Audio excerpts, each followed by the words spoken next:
Hey guys, welcome back to the channel. Okay, so this is that white Evo 2 IS with the E36 3.2 motor, right? So I think I dropped a video last week regarding the car and what the guy coming for. So the conversion was done before. Like I said in the last video, the conversion was done before. Apparently the car ran and then the head came off, and I don't know what else happened after that. They wired the car up with a aftermarket management, but these things don't work. In South Africa, it's a bit tricky to run them, to get the harnesses to run properly and so on like that. So in a previous video, we said that we're going to opt for the standard ECU and standard harness, etc, etc. Managed to find the ECU. We ran the EWS delete on it. We got the ECU plugged in, and we actually got the standard harness running in here so far, right? So we've plugged everything in. We only short of the cam sensors, which were blanked off on the side here. So we purchasing new cam sensors, intake and exhaust. Then the Vanos, I think the Vanos plugins were blanked off basically, or broken off. So we're waiting for that to come in. The NOx sensors, we're gonna run that, and we're gonna run the O2 sensors or the lambda sensors as well. So that's been blanked off on the exhaust manifold. So besides for that, we've also timed the motor. So the varnish unit was complete, but there was a whole lot of bolts and nuts missing. So that's actually where the time has gone, is hunting and searching for bolts and nuts. So about 2 weeks has gone on that. From the agents, finding the right ones, finding what's missing and stuff like that. There's still a few bolts and nuts missing, but I think, no, I purchased that this morning. The motor is timed. So we're just waiting for the gasket set to come, or a tappet cover gasket, and a couple of nitty-gritties to go with that. So with regards to the wiring, we managed to run the original loom from the E36 into the car, right? So we've had to cut.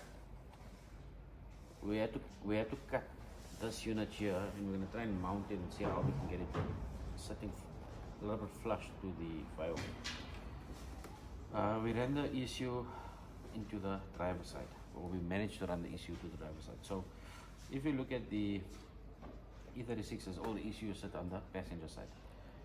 We managed to reroute it, run it there. The ECUs in the car already. We're going to find a way to mount it up there.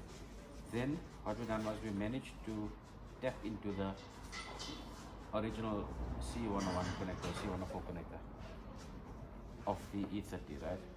So on this connector here, we're basically going to get your cluster to run. So your oil light will run from there, your battery charge light, your temperature, but I think that we're going to have to change the switch to get the temperature working.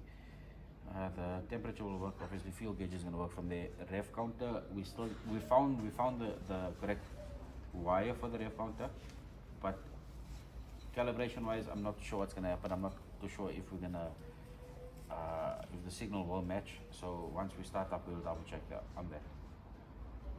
But this is basically the update. So the whole idea here is basically, if you guys can just picture this here, you still got the airbox coming on.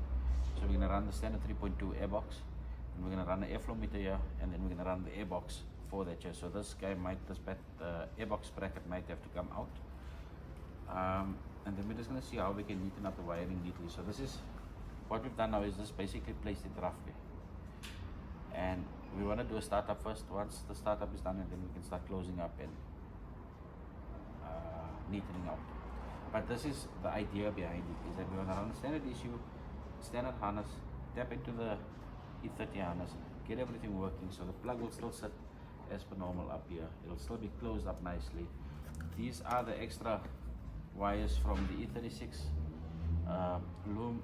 This here will be terminated properly once we find out what we don't need to use here, because there is a whole lot of extras. But remember that the E36 has got extra functions on the cluster, etc, etc, of which we're not going to use here as well.